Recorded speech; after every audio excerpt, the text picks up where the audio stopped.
In the quiet hours of the night, when the world slows down and the mind can finally rest, there exists a story so remarkable that it feels more like a legend than reality.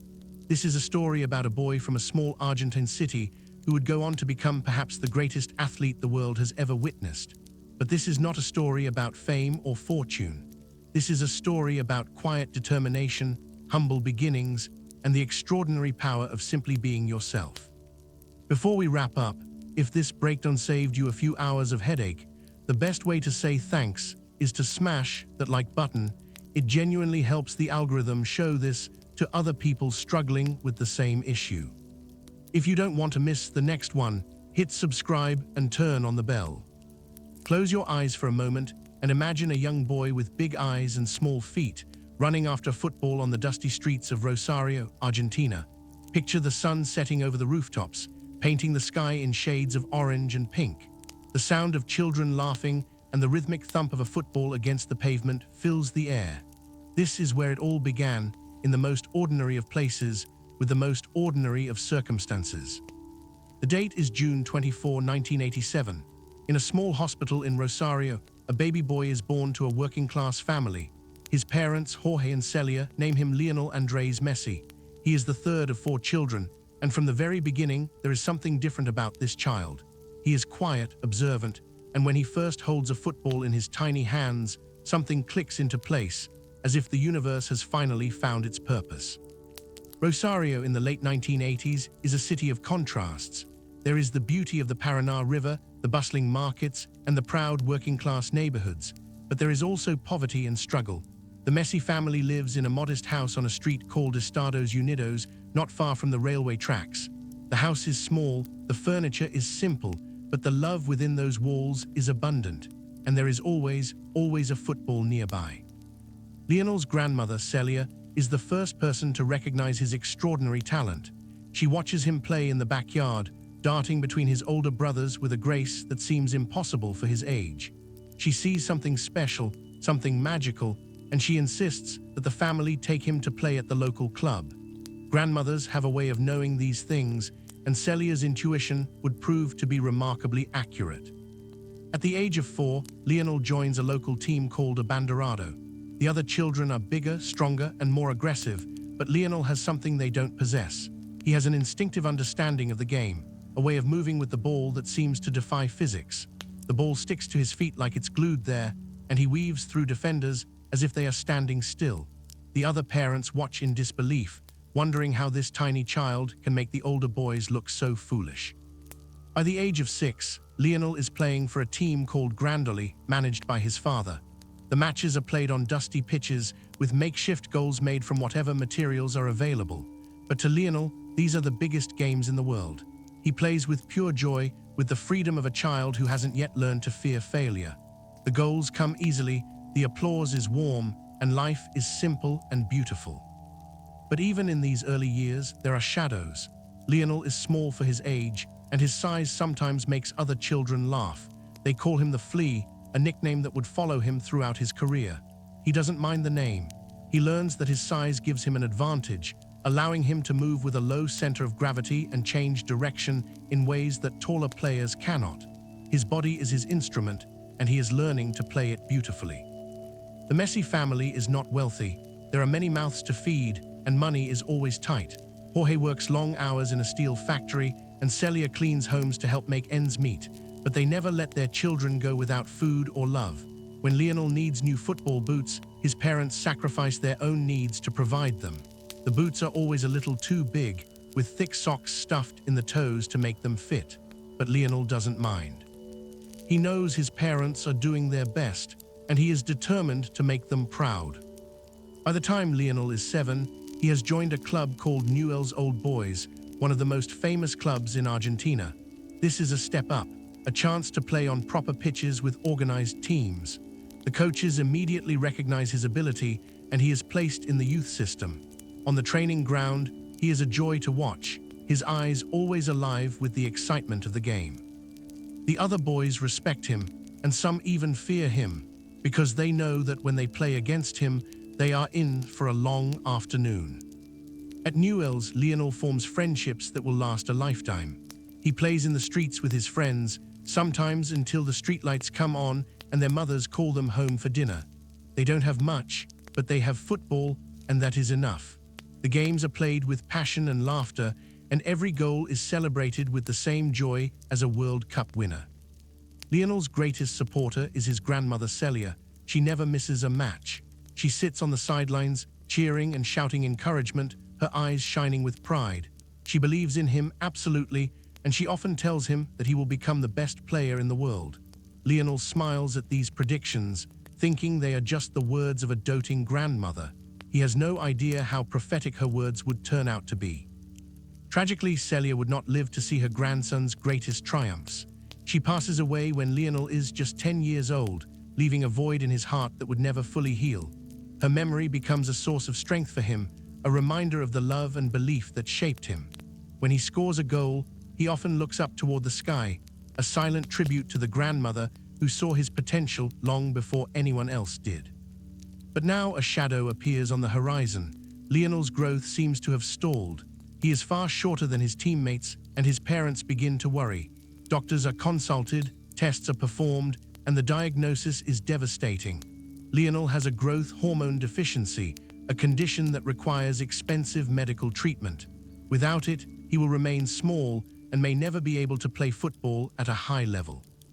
The cost of the treatment is astronomical, far beyond what the Messi family can afford.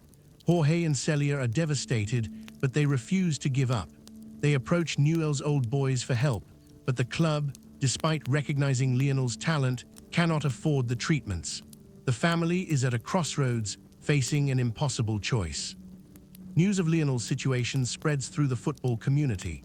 In Barcelona, a city far from the dusty streets of Rosario, a man named Carles Rixach is about to change everything.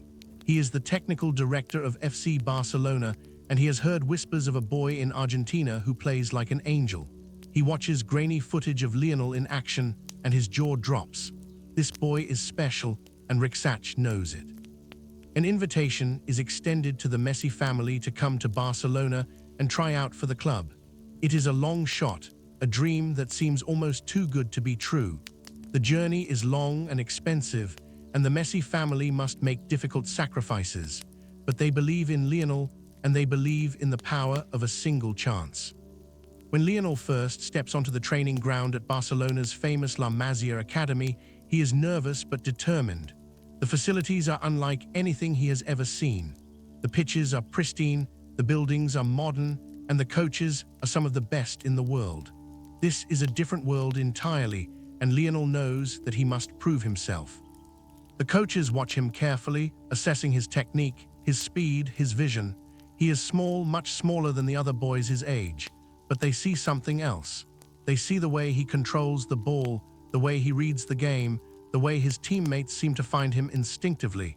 It doesn't take long for them to make a decision. Carles Rixach makes a momentous choice. He promises to pay for Leonel's medical treatment, covering the cost of the growth hormone injections that will allow him to grow. The Messi family is overwhelmed with gratitude. They have found a home in Barcelona, and their faith in Leonel's abilities has finally paid off. The arrival in Barcelona marks the beginning of a new chapter. Leonel settles into the La Masia Academy, a place where young footballers from all over the world come to learn and dream. He shares a room with other boys, speaks Spanish with a distinctive Argentine accent, and slowly adapts to a new culture.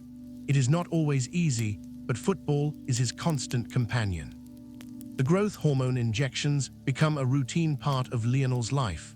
Every day, he must undergo the treatment, a painful reminder of the challenges he has overcome. He never complains. He understands that this is the price of his dreams, and he is willing to pay it. His body slowly responds, and he begins to grow, inch by precious inch. In the academy, Leonel's talent begins to blossom. He plays with older boys, and still he dominates. His ability to dribble, to pass, and to score becomes the talk of the academy. Coaches shake their heads in wonder. Players praise his skill and generosity on the pitch. The name Leonel Messi begins to be whispered with something approaching reverence.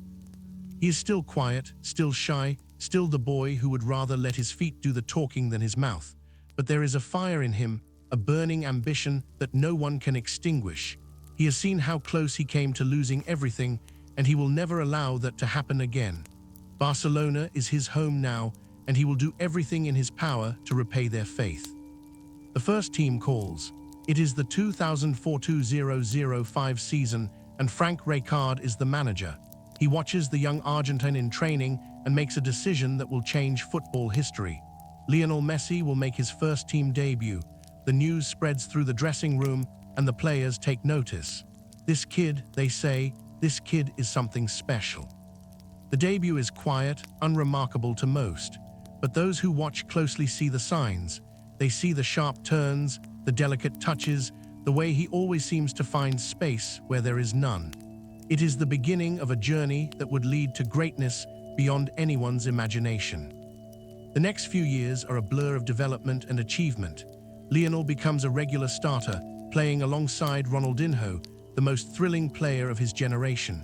Ronaldinho takes the young Argentine under his wing, guiding him, teaching him, and treating him like a younger brother. Their partnership on the pitch is magical, a symphony of passes and goals that leaves audiences breathless. Then comes the night that announces Leonel's arrival to the world. It is the 2006-2007 season, and Barcelona is playing Getafe. Leonel picks up the ball near the halfway line and begins to run. He weaves through defenders, gliding past one, then another, until he is one-on-one with the goalkeeper. He chips the ball over the keeper and into the net. The stadium erupts. Everyone is on their feet, their eyes wide with disbelief. They have witnessed something extraordinary. The commentators are speechless, the fans are in a frenzy, and the players rush to congratulate him. The goal is compared to Diego Maradona's famous 1986 World Cup goal against England. The comparisons are inevitable, for the similarities are uncanny. Leonel is now part of football history, and he is only 19 years old. But there is one trophy that Leonel craves above all others, the one trophy that has eluded him, the World Cup. In 2006, he was a young squad member in Germany, watching from the bench as his country was eliminated. In 2010, he was the star, but Argentina fell to Germany once again. The disappointment is crushing, but he refuses to give up. The dream remains alive. In 2014, in Brazil, Leonel leads Argentina to the final. The whole world watches as he steps onto the Maracanã Stadium pitch, his face a mask of concentration. He is 33 years old, and this may be his last chance. The game is tense, the stakes are high. Argentina comes close, so close, but Germany scores in the dying moments of extra time. The final whistle blows, and Leonel stands on the pitch, his eyes empty and haunted. The trophy that has eluded him is just a few feet away, but it might as well be on another planet. The critics have their say. He cannot win the World Cup. He is not the greatest because he lacks the one thing that Maradona had. The words cut deeply, but Leonel says nothing. He goes home, he hugs his family, and he resumes his life. He will not give up. He cannot give up. The dream is still alive. Years pass, and the story continues. There are moments of joy and despair. There are triumphs and disappointments. There are goals that seem impossible and moments of pure beauty that remind everyone of why football is called the beautiful game. Leonel becomes the leading goal scorer in football history, breaking records that seemed unbreakable. He wins numerous Ballon d'Or awards, the highest honor in the sport, but the World Cup remains a distant dream. Then comes the 2022 World Cup in Qatar. Leonel is now 35 years old, an elder statesman of the game. He leads Argentina into the tournament with quiet determination. The team is talented, united, and believes deeply in their captain. The journey is filled with ups and downs. But slowly, inexorably, they fight their way forward. The final is against France, and it is the most dramatic match imaginable. Leonel scores, the team falls behind, and then they come back. The game stretches to extra time and then to penalties. The tension is unbearable. Leonel stands on the pitch, his face calm, his eyes focused. He knows what this moment means.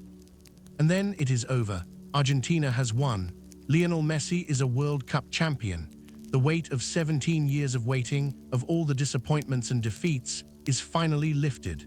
The tears flow, not just from Leonel's eyes, but from everyone who has followed his journey. It is a moment of pure, unadulterated joy. He lifts the trophy, the most beautiful of them all, and holds it above his head. The photo goes around the world. It is the image of a man who has achieved his ultimate goal. It is the image of a boy from Rosario who never gave up, no matter how many times he was knocked down. It is the image of a grandmother's prophecy fulfilled. His journey has taken him from the dusty streets of Rosario to the greatest stadiums on earth. He has touched the hearts of billions, inspired millions, and set a standard that may never be surpassed. He has done it all with quiet grace, with immense talent, and with a dignity that belongs to the truly great. And yet at the end of it all, he remains remarkably the same. The same shy smile, the same unassuming manner, the same deep love for his family. He returns to Rosario, visits the places of his childhood, and remembers the boy who dreamed so big.